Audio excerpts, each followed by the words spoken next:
பாமக நிர்வாக குழுவில் அன்புமணியை நீக்கி அக்கட்சியின் நிறுவனர் ராமதாஸ் அறிவித்துள்ளார்.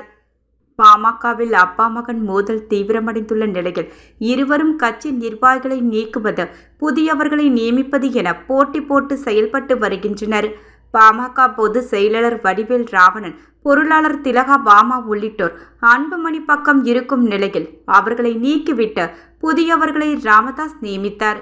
பாமக எம்எல்ஏக்கள் 5 பேரில் ஜி.கே. மணி, அருள் ஆகியோர் ராமதாஸ் பக்கம் உள்ளனர். சிவக்குமார், வெங்கடேஸ்வரன், சதாசிவம் ஆகியோர் அன்புமணி பக்கம் உள்ளனர். தனக்கு எதிராக தொடர்ந்து பேசி வந்த சேலம் மேற்கு தொகுதி எம்எல்ஏ அருளை கடந்த 2ஆம் தேதி கட்சியிலிருந்து அன்புமணி நீக்கினார். இதை ஏற்காத ராமதாஸ், பாமகவிலிருந்து யாரையும் நீக்கும் அதிகாரம் அன்புமணிக்கு இல்லை. இணை பொதுச் செயலாளர், நிர்வாக குழு உறுப்பினர், எம்எல்ஏ ஆகிய பொறுப்புகளில் அருள் தொடர்வார் என அறிவித்தார். இந்நிலையில் இன்று பாமக புதிய நிர்வாக குழுவை ராமதாஸ் அறிவித்தார்.